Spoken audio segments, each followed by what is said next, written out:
Reforming is not an easy process, and in any program there are the challenges, while at the same time opportunities and achievements are the ultimate objectives.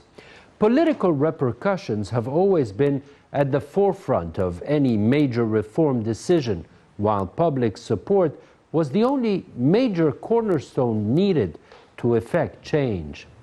There are many sacrifices on the path to a new, modern, strong, vibrant, and progressive Egypt. And this is what the people sought in their call for change. There was a time when many of us were shopping for generators to counter the regular daily power outages. This was just over 7 years ago. We used to stand in long lines to fuel our cars and might even stay overnight to do so. That is history. Now we have the capacity to export nearly 50% of the electricity or the energy we produce. In this time frame, 7 years in the history of nations, very short time frame, 416 projects have been completed in the electricity and the renewable energy sector, with a total investment cost estimated at 95.6 billion Egyptian pounds. That's near a 6 billion US dollars. But what indicates the right path? To some, they would consider the country's performance during the pandemic and throughout the past 2 years enough to vouch for the progress made on many fronts. Good evening. Welcome to the Business Insider here on Nile TV International. I'm Ayman Salah. Our weekly program tackles events affecting economies and business, and we aim to bring you the inside story.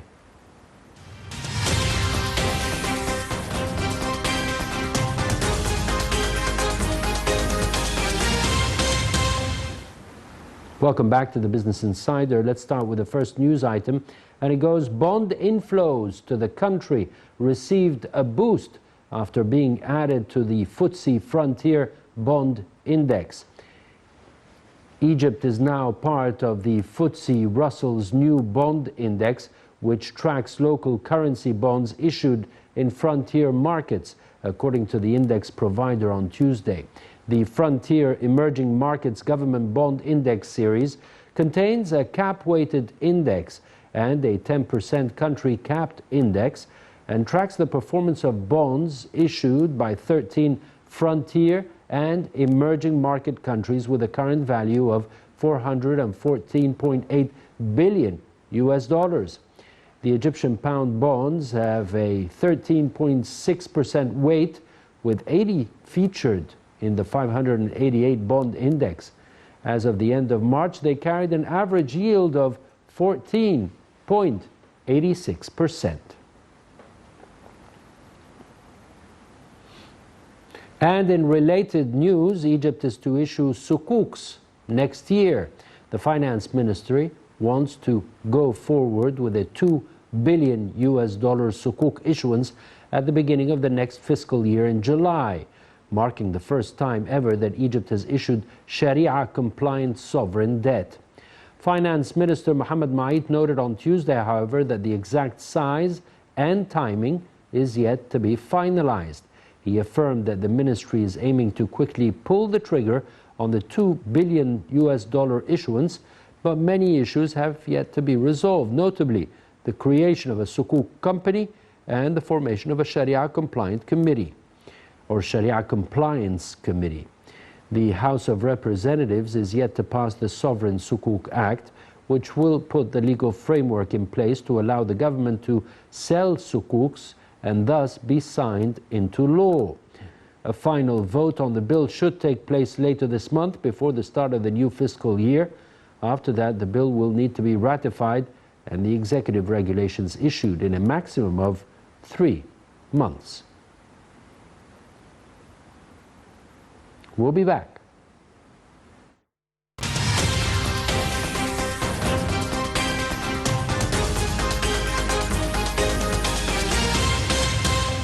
Right. transport. Yeah. Welcome back to the Business Insider. We're taking the electricity sector within the energy framework today to focus on, and I have the pleasure to be joined by Dr. Engineer Mohamed Sobki.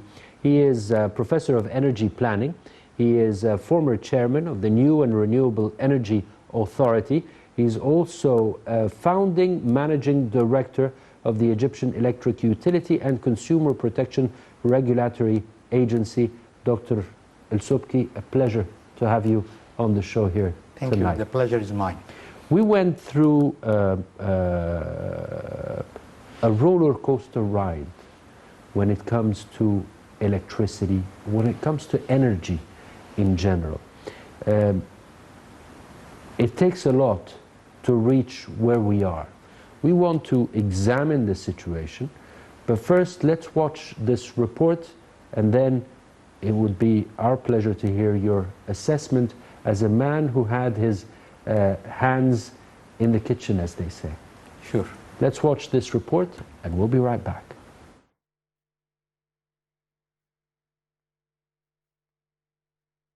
'68 ranks in terms of electricity production from 145th to the 77th in 7 years. That success has been attributed to public investment aimed at upgrading and expanding the sector starting from 2014, with a subtle but important shift in the government's approach. Years of providing subsidized electricity and the consequent underinvestment in the power sector had manufactured a power crisis in the country. The public was facing major power outages while the government was tackling the massive fiscal burden of the subsidies in the sector. The new government decided to change this approach to the sector and committed to a comprehensive power sector reform program as part of a larger macroeconomic reform, including subsidy reform in the fuel and power sector, bringing down energy subsidies from 6.8% of GDP in 2014 to 1.4% of GDP in 2019, even after accounting for almost 100% currency devaluation in 2016. Institutionalizing an automatic fuel price indexation, initiating a long-term organization of the sector, and attracting the private sector for investment in more sustainable forms of power supply. According to the World Bank, tackling the subsidies in the power sector was by far the most significant challenge. The government committed to bringing the tariffs in line with the costs of supply over a specific period of time. A key aspect was that electricity price and subsidy reforms became much more public, with adjustments publicly announced and justifications being given to the public for price increases. This was a significant increase in transparency and has deepened the public consensus behind the necessity for reform. The country is on its way to safeguarding its position as a regional energy hub, exporting its excess production of energy. The power production capacity in 2020 stood at around 54,000 megawatts, with about 24,000 megawatts of excess power production during the winter season and 15,000 megawatts during the summer. This has led to adopting a strategy of electricity linkages with interconnection projects with Sudan, Jordan and Libya, while Saudi Arabia is due to be interconnected through a 3,000 megawatt project which allows Egypt to establish energy links with the Gulf countries and Asia. An initial feasibility study of an electrical interconnection project between Egypt, Cyprus and Greece has been completed, positioning Egypt as an energy bridge between Africa and Europe. According to the Minister of Electricity and Renewable Energy, the country can establish electricity interconnection lines with a total capacity of 15,000 megawatts, which will increase when the first nuclear power plant comes online. An agreement was signed between Cairo and Moscow in 2017 with the Russian nuclear firm Rosatom, financing and constructing 4 third-generation reactors in the new nuclear power station in the coastal city of Taba, with a total capacity of 4,800 megawatts. Egypt has also been expanding the production of electricity from renewable sources and has allocated large areas for both wind and solar energy projects. Production of renewable energy has reached about 7,000 megawatts, providing more than 20% of consumption needs, which are projected to exceed 33,000 megawatts during the next 2 years. Egyptian investment in renewable energy reached about $8 billion as of 2019, including $2 billion for the Ben Ban project, the world's largest solar park on 27 square kilometers with a total capacity of 1.8 gigawatts.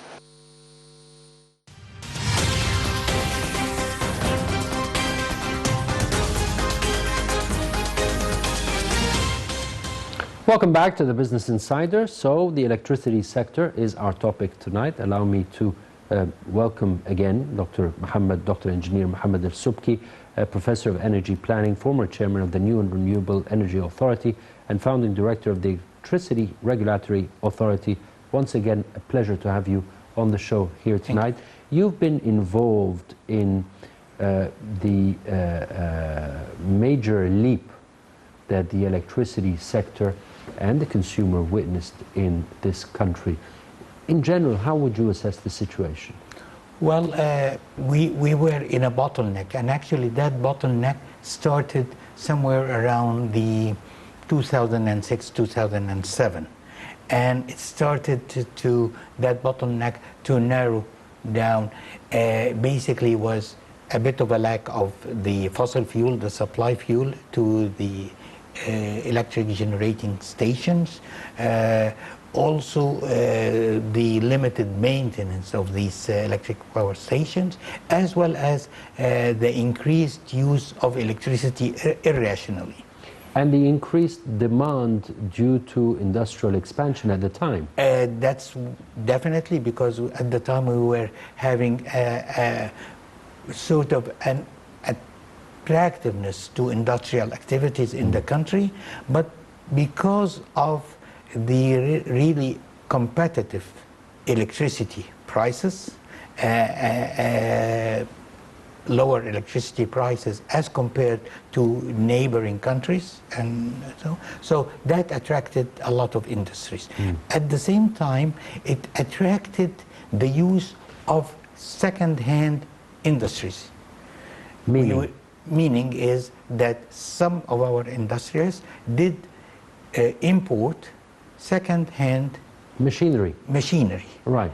And that second-hand machinery was not up to date regarding more energy efficiency and the efficient use of electricity. Right. And there was no regulations on that. So in a way, we were having an increased industrial activity, but on the other hand, this increased industrial activity did use the electricity irrationally.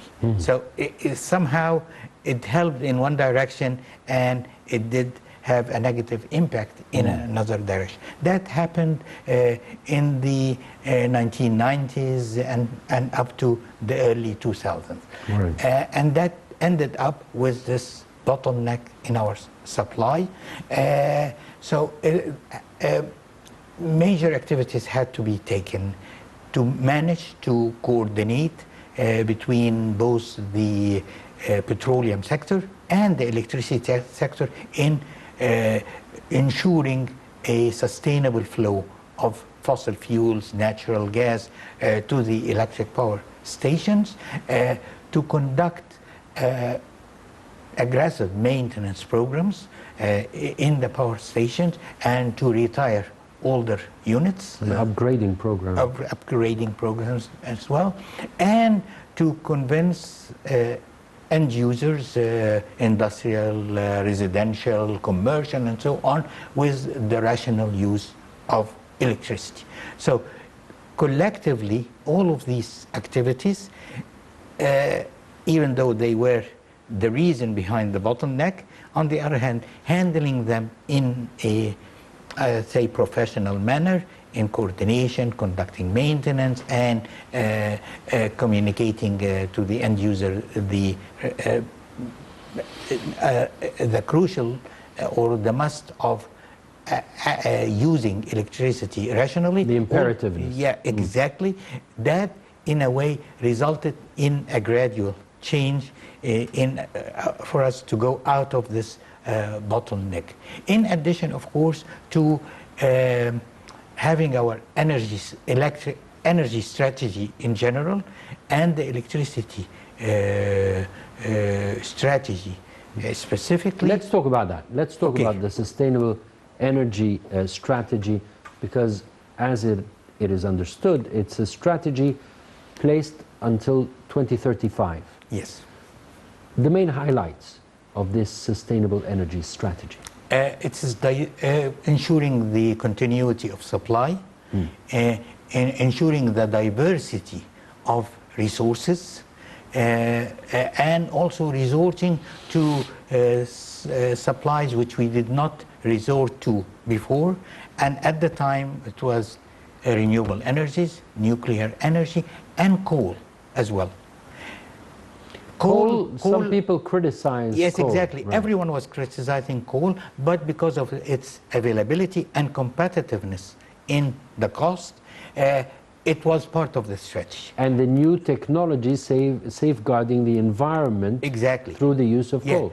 But on the other hand, that strategy was, I mean, strategy is not like engraved in stone. Right. So it's always updated, Flexible. And it's flexible, and that with the first update of that strategy, 4 years after that, coal was removed from our mixture of energy supply, right, because of the cost and because of the negative environment impact, or the high cost of mitigating the impact, negative impact. So now our strategy clearly says that we will diversify resources, including renewables, especially when the cost of renewables went dramatically.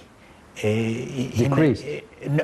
Actually, sorry, they were high, but they went so steep down, so it made the renewable energies competitive as compared to conventional electricity. Still, we have the challenge of the intermittency of these supplies, but on the other hand, there is a number of technical solutions to overcome that, technologies like what we call pump storage and so on, where somehow indirectly, as if you are storing these energies and then using them when you need them. But this all was a part of this strategy. The strategy indicated a number of milestones. These milestones were first year 2020, but it was difficult to fulfill that at 2020. Right, due to so the pandemic. Yes. So that target or that milestone was moved to 2022, and then there is another milestone, 2030, and then 2035. Now, currently, we are updating the strategy. The strategy is being updated up to year 2040. And it includes all... And from what I understood is that we reached our objectives earlier than planned. I will say it in numbers, if you don't mind. Regarding the conventional power plants capacity, we are at double our needs now. That does not mean that we have more than enough, but we have more so we can export and become that will You said numbers. Tell us the numbers. Okay. Now our peak demand in the country is around 30,000 megawatts or 30 gigawatts. Our installed capacity had jumped to about 60,000 megawatts or 60 gigawatts. So we have doubled the capacity. And that's unusual, unusual to have something like that. But this is an economical chance to export this additional capacity and consequently energy to neighboring countries. That will strengthen our economical relation with neighboring countries, Kingdom of Saudi Arabia, Libya, Sudan, and eventually Europe around Jordan. You have linkage projects with Greece, Cyprus, Greece. Yes, this is in the planning. The technical and financial feasibility shows that it is a potential successful project. Which will link us further into Europe. So our link to Europe will really take three legs. One is through Egypt, Jordan, Syria, and then Turkey.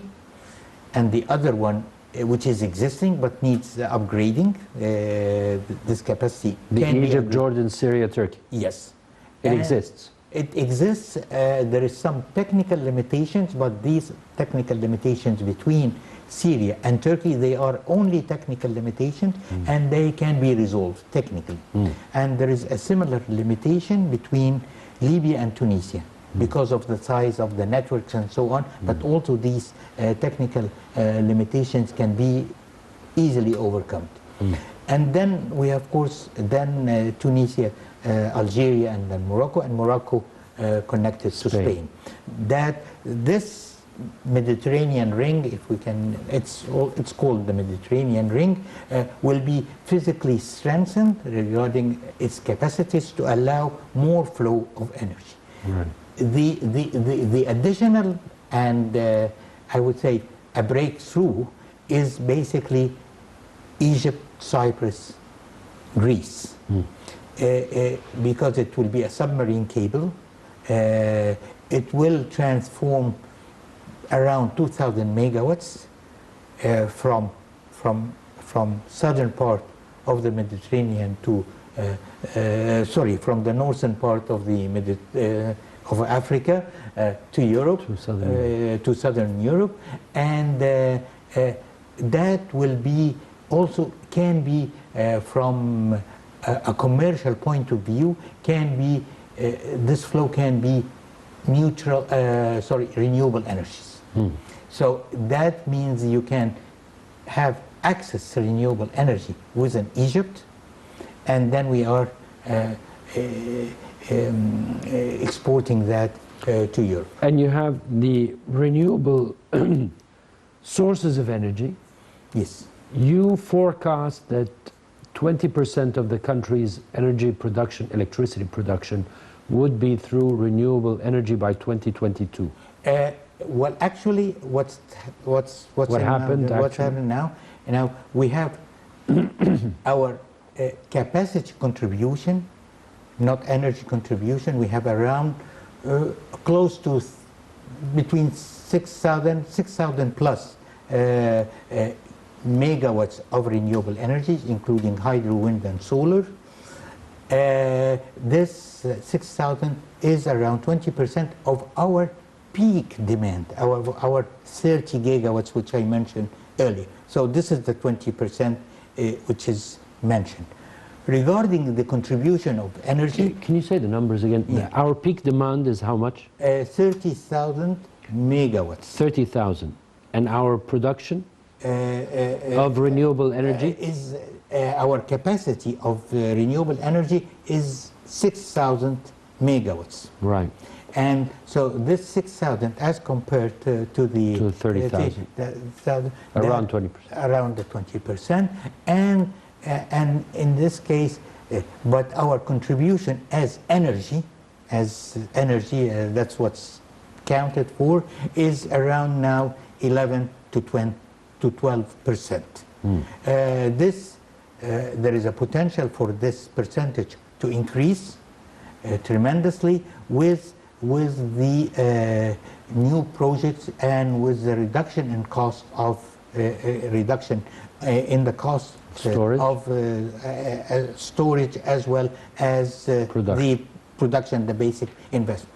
And the nice thing about it also, I mean, is that in our constitution, our current constitution, it is stated clearly in Article 32 of that constitution is that the state is committed to the efficient use or efficient development of renewable energies. So that's an excellent cover from a legislative point of view.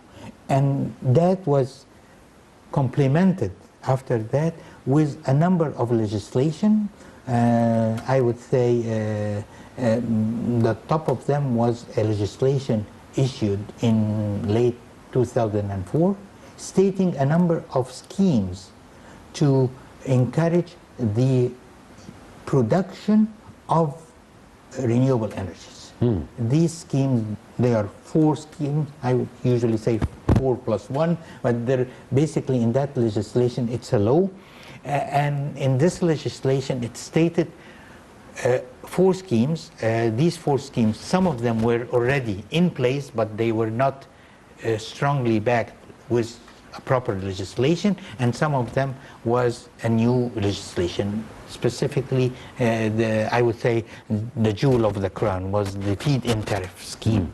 The Feedin Tariff scheme is applied in a large number of countries, around 72 countries around the world, and it proved to be a successful scheme where the state is committed, the state utilities or utilities in general, electrical utilities, to take are committed. Yes, exactly. You produce this electricity from renewables, and they are committed to buy this electricity.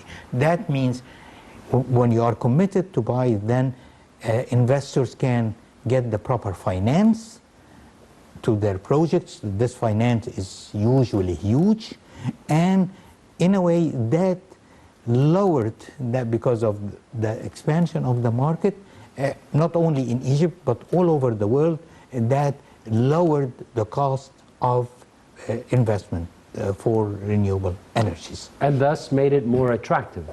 Definitely. For local and international investors? For local and, exactly, for local and international investors. Actually, in most of the investors we are seeing now here, local investments are focused on small size and medium sized projects. International investments are a mixture of foreign direct investments as well as partnering with potential local investors. It requires a huge size of investment. An example of that, the solar park in the southern part of Aswan in Bimban area.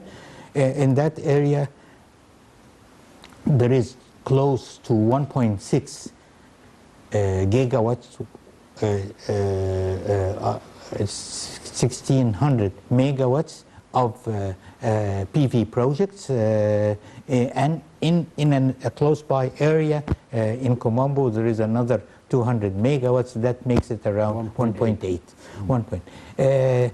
That was at the time when it was built 2 years ago, and that was through a feed-in tariff scheme. It was the largest as compared to the world. Now it is the largest around Africa. There are other projects around the world which exceeded that number. But likely will again have an increased potential or increased capacity in the market. We're running out of time. I want to know the major projects concluded, if you would just skim through them, in the past 7 years, and what should we expect in the next? Okay. In the past 7 years, our electric generation capacity expanded tremendously. That will allow us to use efficient technologies, retire older technologies. This is one thing. Also, what we are expecting as related to that, an improved transmission and distribution networks to transfer this electricity from supply to end users. So there's a lot of efforts there. Another thing, another major, I would say, achievement is the acceptance of end users to the restructuring of electricity tariffs. We were proud a number of years ago, in a way, to say that the state is subsidizing all of the end users, residential, industrial, and so on. But that, in a way, did hurt the industries, especially industries which were targeting to export their products or part of their products. So, because when you are exporting a subsidized good, then you really cannot compete, and you are faced with some... Major projects concluded. Name them. Like the major projects conducted with Siemens, for example. Okay, these are, again, these are, I mean, this is the highlight of it. Right. Because here, this contributed to about 14.8 gigawatts, 14,800 megawatts to our generation capacity. That will allow us to retire similar generation. Outdated. The reduction of our fuel consumption per kilowatt hour, we were around average. We were around 220 grams of fuel per kilowatt hour. That was reduced today on average to 180 grams per kilowatt hour. So this reduction of around 40 grams, this is a huge percentage regarding the cost. And this is a real achievement that will lead to a reduction in the cost of... I have to wrap up with the jewel of the crown. As you mentioned, Dr. Engineer Mohamed Sobki, Professor of Energy Planning, Founding Director of the Electricity Regulatory Authority, and former Chairman of the New and Renewable Energy Authority. A pleasure having you, and we should continue like this for a couple of hours. Thank you very much for joining me Thank you very on the much show. for having me. Thank you for being with us. We hope you join us again next week, same time, here on the Business Insider. I'm Ayman Salah. Good night.